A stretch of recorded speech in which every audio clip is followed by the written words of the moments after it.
Maraming salamat po, Pastor J.R. Ramirez. Ngayon pa lang po magsusorry na ako kung hindi ko po mapapanindigan ang aking pagtatagalog. Dahil hindi ko po kaya yung ginagawa ni Pastor J.R. na nagsuswitch siya from English to English. Mamaya pong 3 p.m. yung pinipreach niya, pag 3 p.m. ini-English niya po yun. Tagalog dito sa 1 p.m., English sa 3 p.m. Kaya po Lodi Cakes po talaga namin siya. And he's been really helping us to grow in our leadership, grow in our communication, grow in our skills sa pagbabahagi po ng salita ng Panginoon. So, hindi ko na po patatagalin. Ini-invite ko po lahat na tumayo bilang pagsamba po natin and reverence sa salita po ng Panginoon. Yung pag-aaralan po natin ay ang salita po ng Diyos mula sa John 13, verse 1 to 17. So, kung meron po kayong mga physical Bibles, you can open your Bibles there. And worship God with me. And let's read together. It's there naman sa screen po. So, let's read John 13, verse 1 to 17.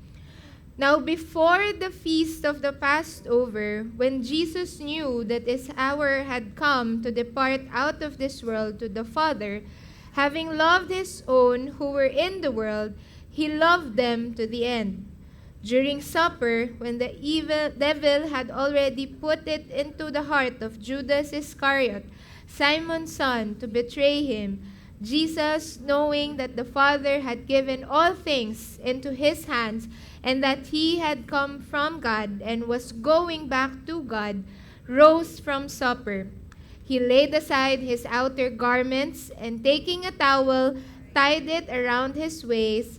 Then he poured water into a basin and began to wash the disciples' feet and to wipe them with the towel that was wrapped around him. He came to Simon Peter, who said to him, "Lord, do you wash my feet?"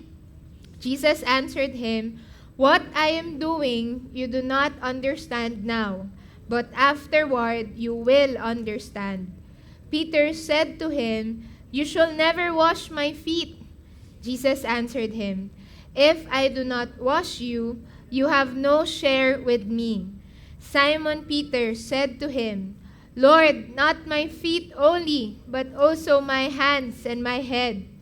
Jesus said to him, "The one who has bathed does not need to wash except for his feet, but is completely clean. And you are clean, but not every one of you." For he knew who was to betray him. That was why he said, "Not all of you are clean." When he had washed their feet and put on his outer garments and resumed his place, he said to them, "Do you understand what I have done to you? You call me teacher and Lord, and you are right, for so I am. If I then, your Lord and teacher, have washed your feet, you also ought to wash one another's feet. For I have given you an example that you also should do just as I have done to you." Verse 16, "Truly, truly, I say to you, a servant is not greater than his master, nor is a messenger greater than the one who sent him.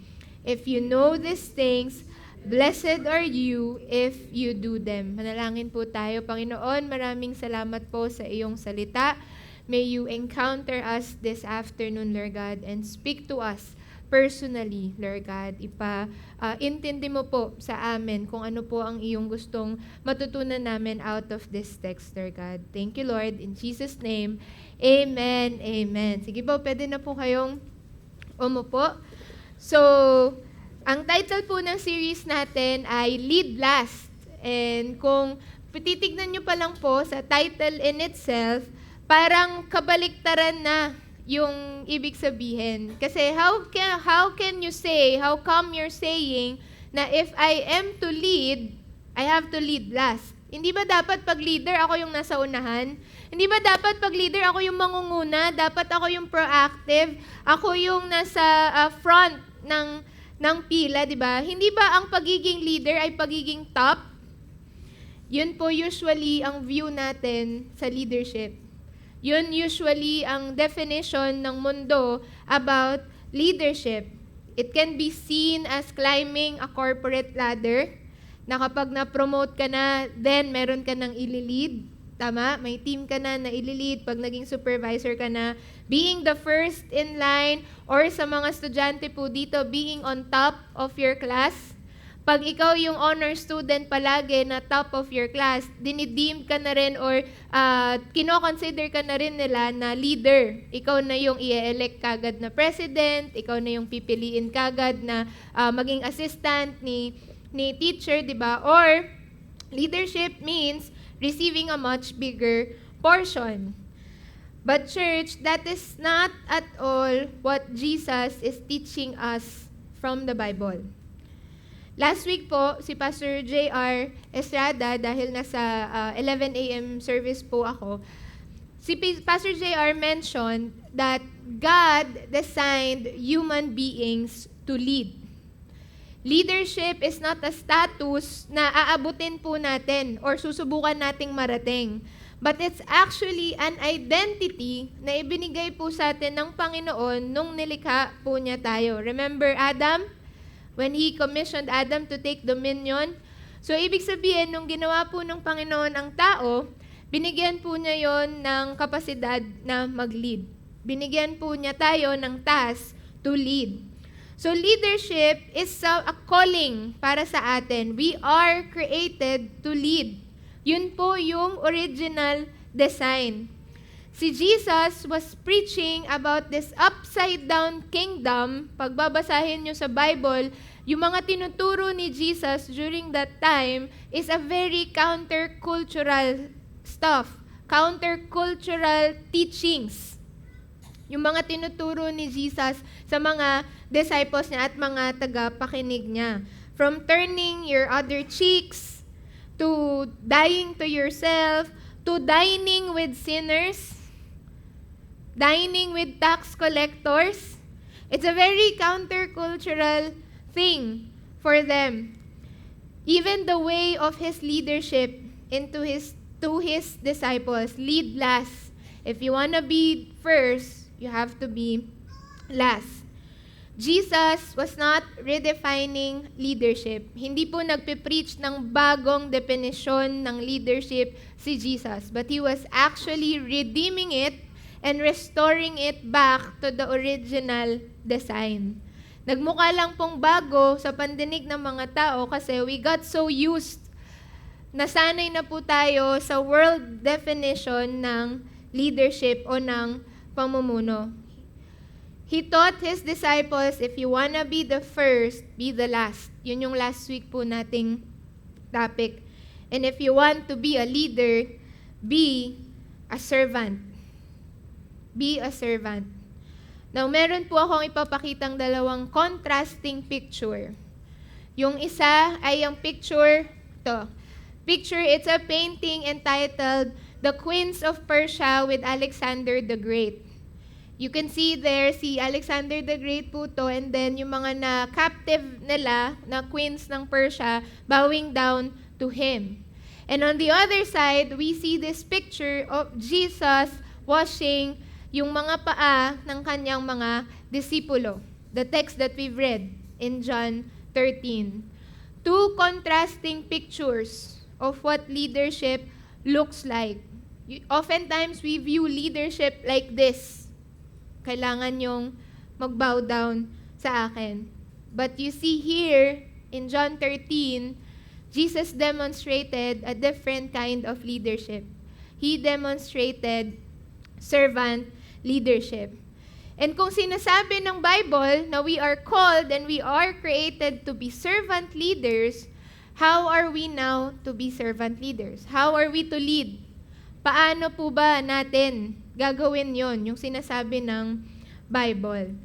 Now, for context, yung John 13 po na binasa natin, it's interconnected. Pag binasa nyo po yung Book of John, hindi po yun chronological na yun yung sunod-sunod. So dahil gospel book siya, may mga stories po doon na makikita nyo din sa ibang gospel books like kay Matthew, kay Mark, and sa Book of Luke. Now, this very incident or very story in the Bible, what happened there is they were about to have the Last Supper.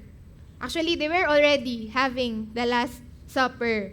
I think, some scholars, they believe they rented a room, and then they went there, and then they had the Last Supper with Jesus. Familiar naman po tayong lahat sa Last Supper, no? So, yun na po yung moment na yun. They were having their Last Supper with their rabbi. And they were eating, and then all of a sudden, Jesus got out of the table, rose from supper, and started washing the disciples' feet.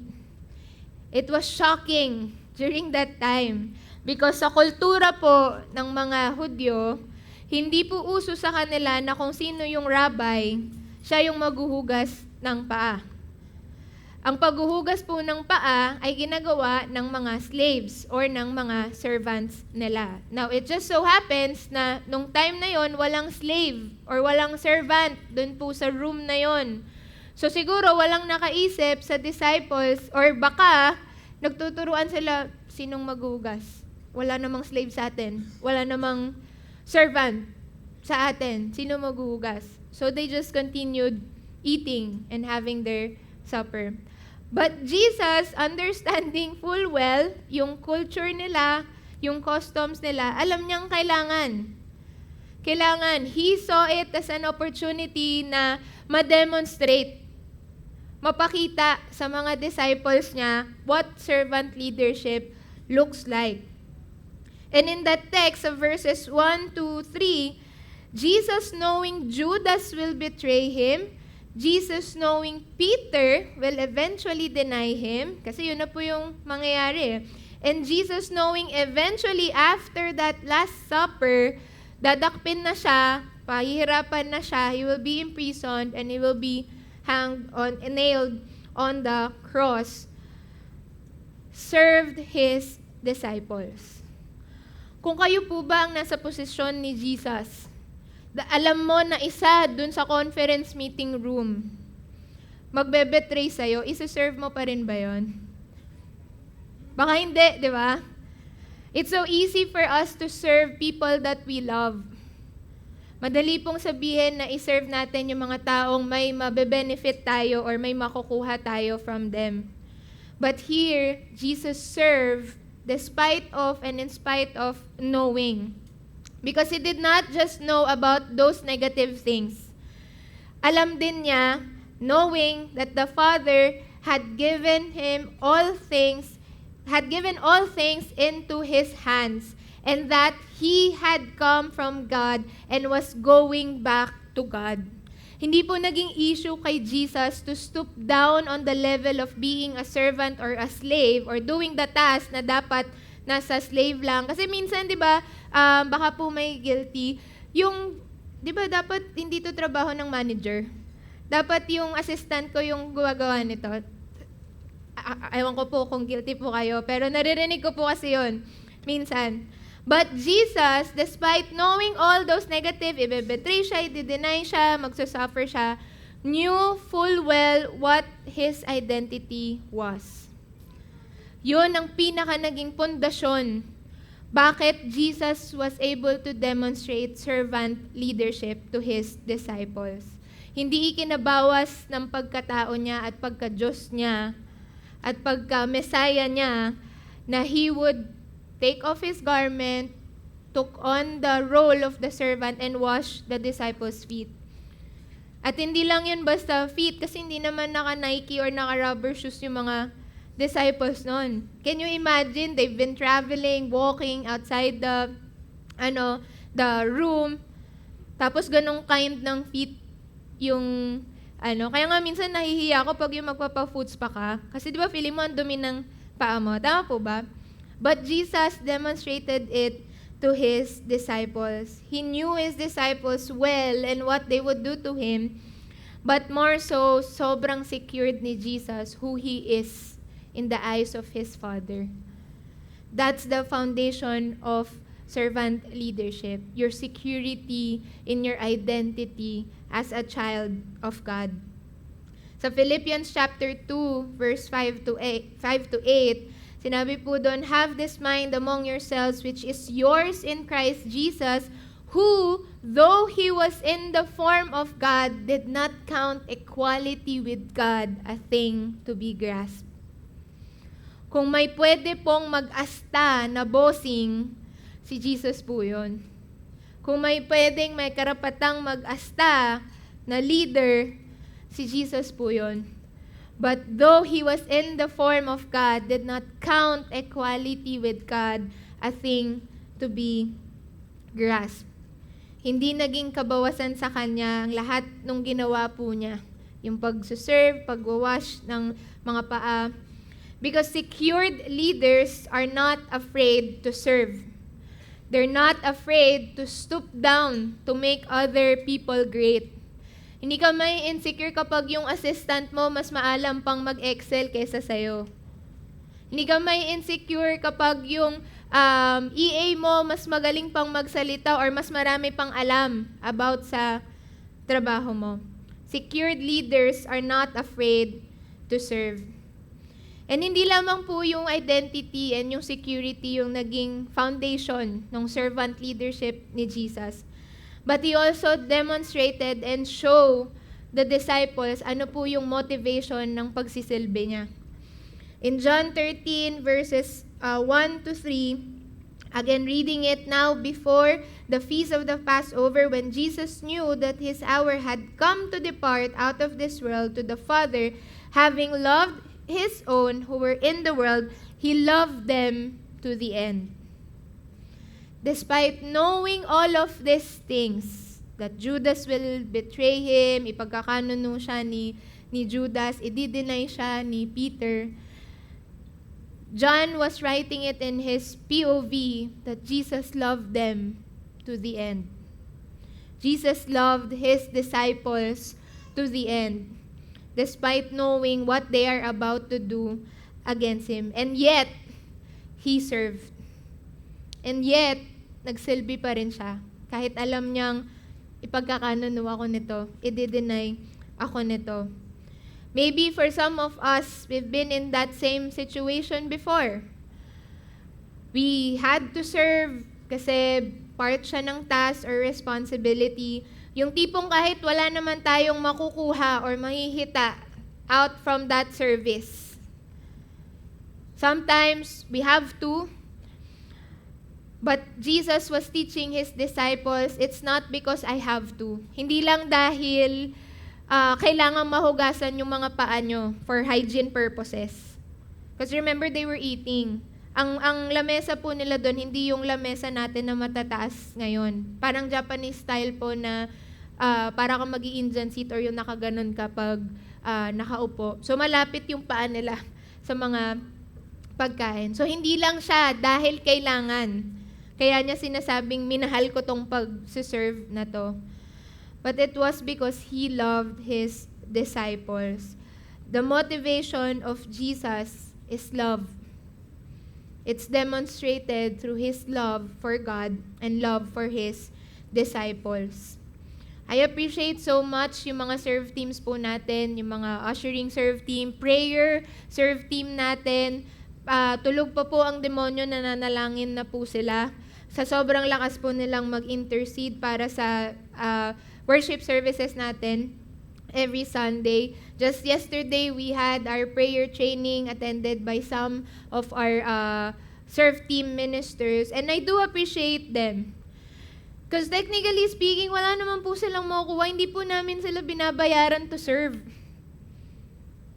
Hindi po namin sila binibigyan ng token kapag inayos po nila yung mga upuan na inuupuan natin. Yung paglalagay po ng mga envelope, hindi po kami ang gumagawa niyan. Yung mga serve team ministers po natin. Yung paglilinis po nitong carpet, May iba pong taong gumagawa niyan. Yung pag-greet po doon sa inyo, susungitan pa natin, wala naman silang makukuha. Minsan, yun na nga, susungitan pa natin, i-ignore pa natin. 'Di ba? But I think that these all are motivated by their love for God. It's just out of the overflow ng relationship nila kay God. That because they love God so much and they have received so much love from the Lord, they serve. It's motivated by love. And Jesus, going back to the text, did not just teach them the motivation for serving or yung tamang puso sa pagsuserve. He gave the disciples a practical model for it. An actual demo kung paano ba sila magsuserve sa kingdom ni God. In verses 3 to 5, Jesus, knowing that the Father had given all things into His hands and that He had come from God and was going back to God, rose from supper, laid aside His outer garments, and taking a towel, tied it around His waist. Na-imagine niyo po ba yun with me? Ang significance po ng robe sa kanila, or yung outer garments, that speaks of your position. That speaks of your role. That speaks of your status. Kapag maganda or lavish yung robe mo, ibig sabihin may katungkulan ka sa society. So Jesus demonstrating that, they were already eating, He rose from supper, got out of where He was already. Kumakain na si Jesus. And yet He inconvenienced Himself, stopped eating, took off His garments, tied the towel around His waist. Hindi lang niya, inisip ko ngayon, bakit kaya kailangan niya pang itay? Pwede namang igilid na lang niya, tapos pag gagamitin na niya, di ba? Bakit kaya kailangan niya pang itali? I think it signified His commitment that He's ready to do the job. He's ready to serve. He's ready to actually do it to His disciples. Jesus modeled humility by taking off His outer garments and setting it aside to wash the disciples' feet. Servant leadership, ang naging model po ni Jesus is servant leadership shown through humility and service. Para po sa mga parents at para sa mga older generation kagaya ko, how are we modeling things to the next generation? Madalas sa mga parents, ang lagi po sasabihin natin, huwag kang mag-cellphone, cellphone ka ng cellphone. Pero makikita nila tayo, cellphone tayo ng cellphone. Guilty po ko nun kasi pinoint out po yun nung youngest brother ko sa akin. You're telling me to stop cellphoning. Ganun po kasi magsalita yung kapatid ko. To you, stop using my phone and yet you're also always on your phone. Humbled ako eh. Ibig sabihin, hindi ko minamodel sa kanya yung gusto kong gawin niya. To the parents out here, are we modeling the good things, the godly things to our children? Are we ready to set aside our outer garments to serve our status as parents, to humble ourselves, say sorry to our children kapag nasasaktan natin sila? To serve the lowly in the society kahit tayo pa yung bossing sa opisina. The next generation is watching us. Pinapanood po tayo ng young people. Madalas po, yung mga ginakukuha nilang habit, nakukuha nilang mannerisms, nakita po nila yon from someone older. Kung anong nakikita ng bata sa matanda, ginagaya po nila. So how are we modeling servant leadership to the young people? Sa bahay natin, tayo lang ba yung ate na mando ng mando? Ate na lang po kasi ate pa lang ako eh. Pero hindi ko sineserve yung mga kapatid ko. The next generation is watching us. And the way we would model it to them is the way they would do it tomorrow.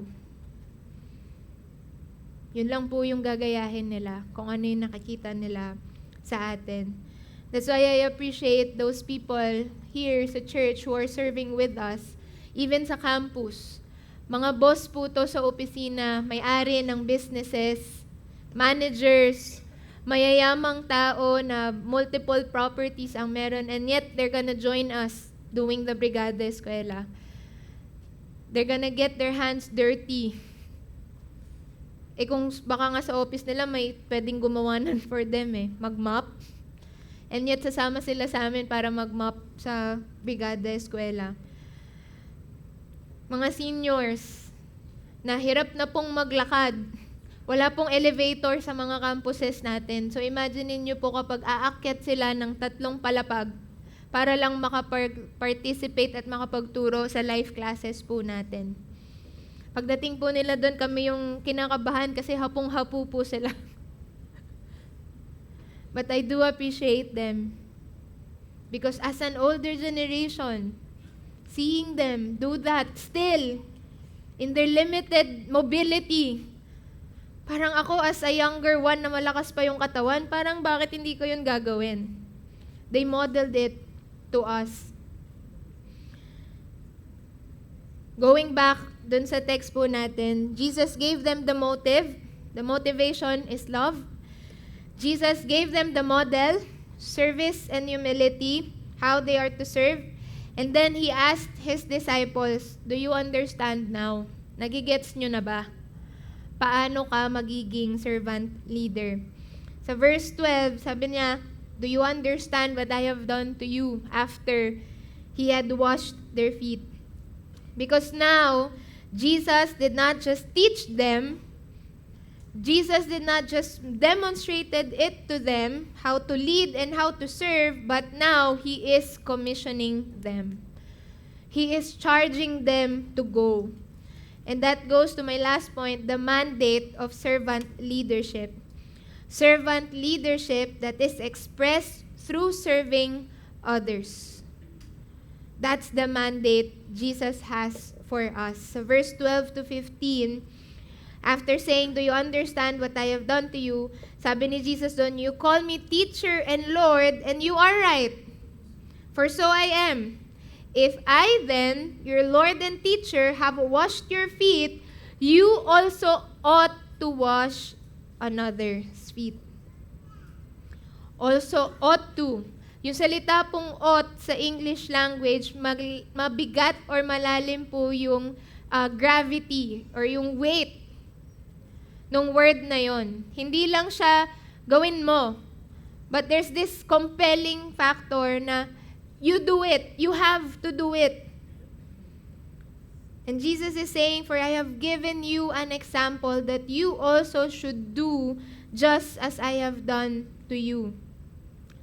Church, tinatawag po tayo ng Panginoon na pagsilbihan ang isa't isa at pagsilbihan ng mga taong wala po dito sa loob ng ating simbahan. Jesus did not just demonstrated it to His disciples how they are to serve, but now He is charging them to do it to others as well. I have given you an example. Pinakita ko na sa inyo, now do it. Do it to others. And it wasn't just for the sake of cleansing their feet para dun sa Last Supper nila or just because of Jewish customs. Kagaya po ng sinabi ko kanina, but right at this very moment, before Jesus is about to be arrested, imprisoned, beaten, and hanged on the cross, Jesus gave His disciples this great leadership lesson. Jesus' servant leadership was motivated by love for God and love for God's people, modeled through humility and service, and extended, done to others, not only for those whom we love, but even for those who will hurt or betray us. This is a tough mandate to follow. This is a tough call to respond to. Sino po dito, kayang-kaya nyo yun? Madali. Mahalin yung enemy ko. Pagsilbihan yung mga nasa under me. It's a tough mandate to follow. But Jesus gave us the motive. He showed us the model. And now, He's giving us the mandate. He is charging us to go. Alam niyo po, nung inaaral ko tong scripture and our series, when we were having conversations in our preaching meeting, may na-notice po kong something. Yung last week po natin na text is found in Matthew and Mark. The book of Mark and the book of Matthew. Yung conversation nila na si James and John asked for a position. Allow me to sit at your left and at your right. The account on where James and his brother John requested something from Jesus, hindi nyo po yun mababasa sa book of John. Hanapin nyo na lang po. Buksan po natin ang Bible natin. Tingin ko po, because John probably was ashamed dahil nirebuke siya ni Jesus doon eh. Remember, siya po yung nagre-request ng posisyon. Siya yung naghahangad na gusto ko mag-sit right at the left or at your right hand. But you see, this story, the washing of the disciples' feet, found in John 13, sa book of John nyo lang po siya mababasa. It wasn't found in any other gospel books. And I was asking God, bakit kaya? Bakit hindi kinwento ni Matthew? Nandun din naman sila. Kasama sila dun sa hinugasan ni Jesus ng paa. Could it be that the washing of the disciples' feet was so significant for John because he understood a significant leadership lesson that Jesus was telling him? Remember that yung book of John po, sinimulan ni John isulat after the death of Jesus Christ.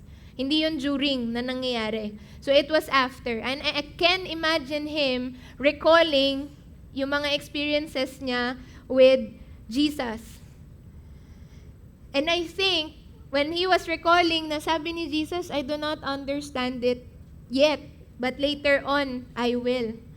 I think, right at this very moment, at the crucifixion of Jesus, John finally understood what Jesus was saying.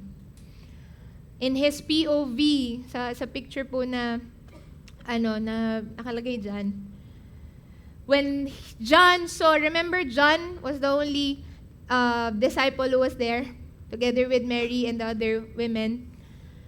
He saw Jesus hanged on the cross, beaten, wearing the crown of thorns. Na-witness niya hanggang mag-breathe ng last breath si Jesus.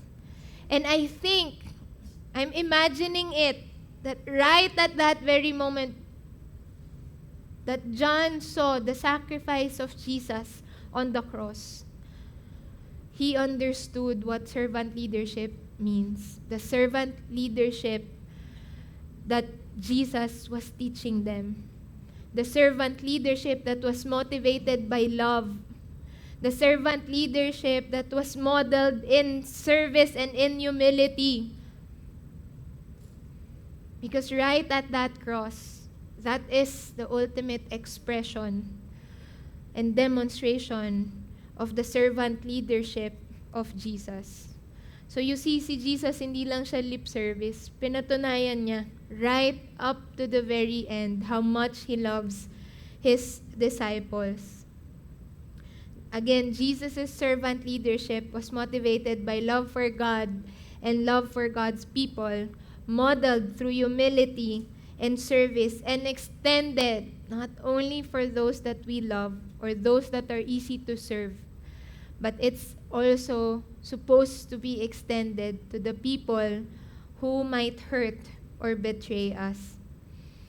And Jesus did not came to just serve, but ultimately, He came to save and redeem us from our sins. Last week po, sa preaching ni Pastor J.R. Estrada, meron siyang shinare na 3 distortions kung paano dinidistort ng mundo yung leadership na kinreate ni God in us. When leadership is worship, it becomes an idol. But Jesus is saying, have the right motive. Do not let your heart be corrupted by the desire for fame, by the desire for wealth, by the desire for power. But let your motive for leading, let your motive for serving be love. The love that you are receiving from me. When leadership becomes an injustice and is being weaponized against us, Jesus was teaching us, do not use your authority to abuse and hurt people. Huwag kang mag-power trip. Huwag mong i-take advantage yung authority na meron ka, but use it. Use that platform, use that influence to serve and to serve with humility. And sa nangyayari po ngayon, that because leadership is so distorted, a lot of people don't want to lead anymore. It becomes idleness for us or passivity. But you see, Jesus is telling us, I have given you the mandate. Do this to others. Hindi po tayo iniligtas ng Panginoon para lang umupo sa simbahan at makinig lang ng salita niya. God designed human beings to lead. This is our calling. This is our mandate, and this is what Jesus was redeeming for us. For us to be the servant leaders God designed us to be. Hindi lang po siya binigyan tayo ng pananampalataya at an encounter ni God for us to only keep it to ourselves. Pero yung pagmamahal po na nararamdaman natin galing sa Panginoon, it's meant to be shared to others. The knowledge of the true gospel, it's meant to be shared to others. We have to share it to people because a lot of people don't know that they are loved. And that is what we want to pass on to the leaders that we're going to raise from the campus. We always say that in every nation campus, we train and empower students for life, leadership, integrity, faith, and excellence.